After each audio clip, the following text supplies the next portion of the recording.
More reaction today to the startling new reports on Secret Service failures ahead of the Butler, Pennsylvania rally where then candidate Trump was nearly assassinated. Alexis McAdams is on scene where she was reporting a year ago when the gunman opened fire. Hello, Alexis.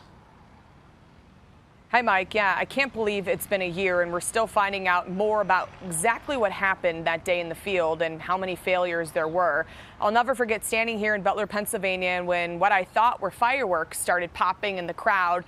Then I saw President Trump go down behind that podium and I wasn't sure if he was going to get back up. Watch. Take a look at what happened. To tell you the truth, I think everybody here is so shaken up and confused on what's even going on. We heard several gunshots and we saw some smoke. According to a new Government Accountability Office report released by Senator Chuck Grassley this weekend, the Secret Service knew Trump's life was in danger 10 days before he walked out onto the stage in Butler, but they didn't share that intel with their own team who was on the ground. The Secret Service says it's made major changes since that day, and they do have new leadership. Also, another new Senate report, Mike, back out here live, says the Trump team asked several times to have more security while they were on the trail because they said President Trump's life was in danger several times, but the Secret Service denied those requests, rather. Now the family of Corey Comparatore, who lost his life in that field in Butler, hopes that these Senate reports get them the answers they want. And according to his report, the Secret Service knew that President Trump's life was in danger for 10 days, but didn't tell the agents that were on the ground. What do you think about that report? I'm completely disgusted. I mean, that disgusted me. How in the heck can you not disclose something like as big as that?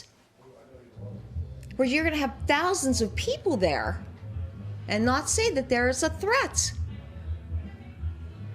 I am just completely baffled.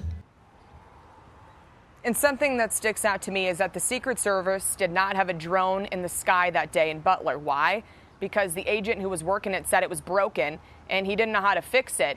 The agent told the agency when they came out here to interview all of these people, the GAO, that he didn't know how to fix it, Mike, because he had 1 hour of training. And I was talking to our drone operator who's got that shut up right now. Patrick, he said for Fox, you even have to have 20 hours of training before you can do flights for the Fox drone team. So this guy had 1 hour. So it makes you think what could have happened if he would have had that drone up, Mike. Important reporting and context from Alexis McAdams back in Butler, Pennsylvania. Alexis, thank you very much. For more, let's bring in Fox News contributor and former New York Police Department Inspector Paul Mauro. Paul, welcome. Thank you. Let's start with the critical security lapses 1 year ago. We've seen a couple of reports come out this weekend. What are your key takeaways?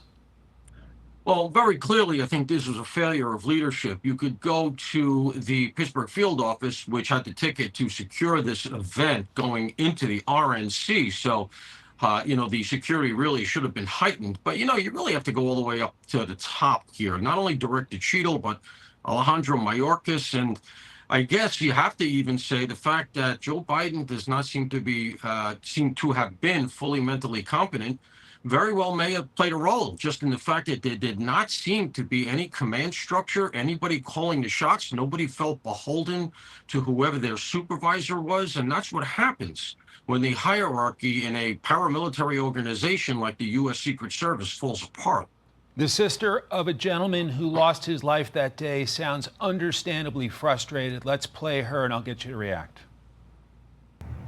They put my brother and everybody else, they put them in harm's way. Everybody. We just lost my brother, but everybody was at risk. Why did they do that? Everybody's still angry. Just because they're not talking about it, it's not been brushed under the rug. She clearly wants accountability. What about that, Paul? Yeah, so not only do you have to look at where the failures were, but you have to say to yourself, why did they occur? Why was it that the Secret Service agent who had the job of flying the drone and the drone was broken not feel like he or she could raise the alarm to her overhead and say, hey, we're going to need this? Why was there no interaction with the local police? We know now that what happened is starting to clarify sort of what occurred, but the why, I would say, still isn't answered. And that's the thing you have to make sure it doesn't happen again. And, Mike, It argues that we just don't learn because according to the GAO report, which is just out, they had this information 10 days before about a threat. Now, we don't know that that tracks to Thomas Crooks. It likely doesn't, in fact, but that's it. That's it.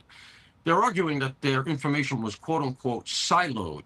Now, where have I heard that before? Having lived through 9/11 and spent all that time down at ground zero, that was the exact word we got relative to the security failures and intelligence failures that occurred relative to 9/11. So we have to get more serious about this stuff. And it occurs to me that the left just continues to not take security and safety issues seriously. They just seem to think somehow or other it's an afterthought.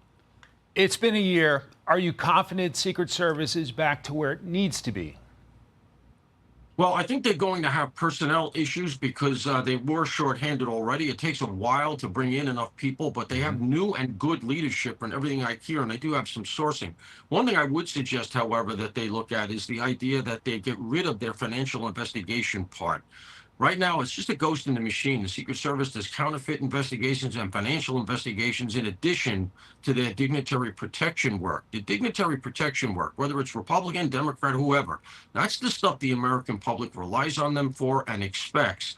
And I think might be a good idea to think about taking those financial resources, moving them to another agency, moving those cases to another agency in the federal government, and concentrate on what we all think of as the U.S. Secret Service's primary mission. Maybe move some of that to Treasury and then solely focus on protecting VIPs? That kind of thing, exactly. And I'm not saying they do it, but I worked with them. They do a good job at it. I just think that at the end of the day, you know, the metric in law enforcement is always resources. Do you have enough people? Do you have the money for the overtime? Do you have the money for the stuff you need? And if you have financial things going on that are draining resources, because those investigations can be very resource intensive, you're inevitably going to be pulling people from the field who can be in a position to set up better perimeters, fly drones, stay up on top of the technology, and stay out ahead, expand the perimeter in the cyber world, looking for threats online so that maybe you pick up the next Thomas Crooks before it happens. They cannot afford a key mistake or a VIP dies. Paul Mauro, grateful for your analysis today. Thank you so much. Thank you, Mike. Click here to subscribe to the Fox News YouTube page to catch our hottest interviews and most compelling analysis. You won't get it anywhere else.